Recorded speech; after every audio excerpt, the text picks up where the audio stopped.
Hi welcome to our channel Radha Madhu recipes. ఈరోజు నేను ఒక డిఫరెంట్ రెసిపీ చేసి చూపిస్తాను.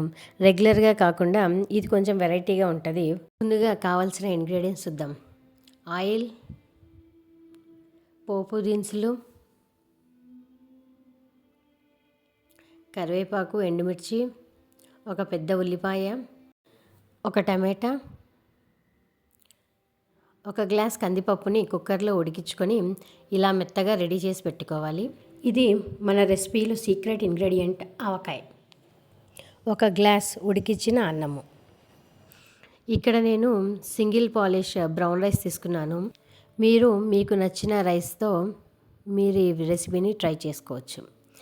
ఇప్పుడు ముందుగా ఒక వెడల్పాటి గిన్నెలో కొద్దిగా ఆయిల్ వేసుకొని, ఆయిల్ హీట్ ఎక్కిన తర్వాత అందులో పోపు గింజలు వేసుకొని ముందుగా వేగనివ్వాలి.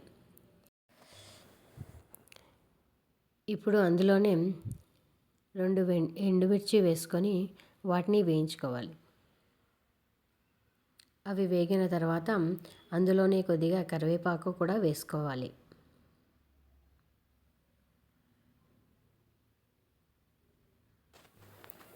ఇప్పుడు అందులోనే ముందుగా కట్ చేసి పెట్టుకున్న ఒక పెద్ద ఉల్లిపాయని కూడా వేసుకోవాలి. ఉల్లిపాయ బాగా వేగిన తర్వాత అందులో కొద్దిగా పసుపు వేసుకోవాలి.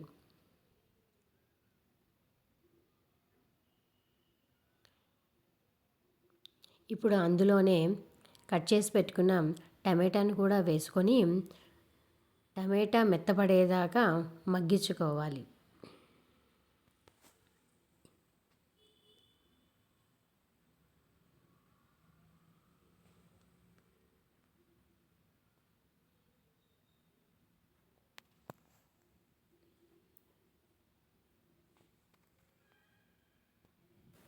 టమాటా ఇప్పుడు బాగా మెత్తబడింది.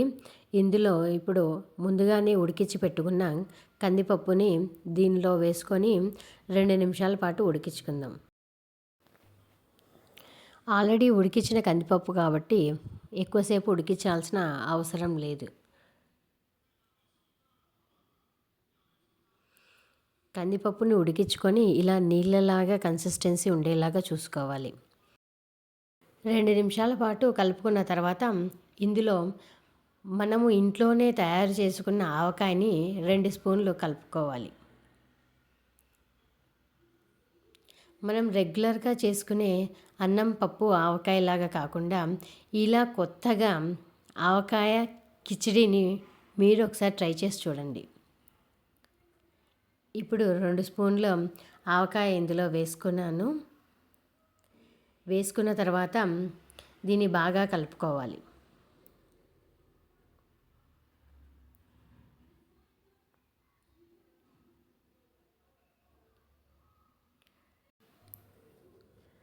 దీన్ని బాగా కలుపుకున్న తర్వాత కొద్దిగా సాల్ట్ వేసుకోవాలి. మరీ ఎక్కువ సాల్ట్ వేసుకోకూడదు, ఎందుకంటే ఆవకాయలో ఆల్రెడీ సాల్ట్ ఉంటుంది కాబట్టి కొంచెం సరిపోతుంది దీనికి. సాల్ట్ వేసుకొని కలుపుకున్న తర్వాత మనం ముందుగానే ఉడికించి పెట్టుకున్న రైస్ని చేత్తో కొద్దిగా మెత్తగా చేసుకొని ఇందులో వేసి కలుపుకోవాలి.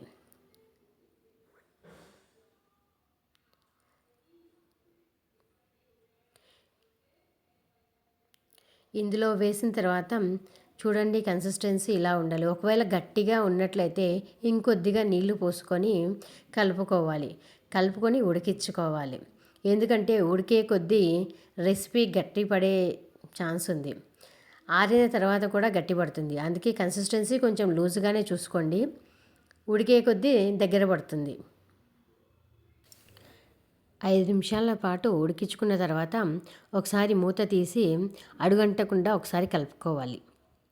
ఇలా బాగా కలుపుకున్న తర్వాత మళ్ళీ మూత పెట్టుకొని ఇంకొక 5 నిమిషాల పాటు దగ్గర పడేలాగా ఉడికించుకుందాం.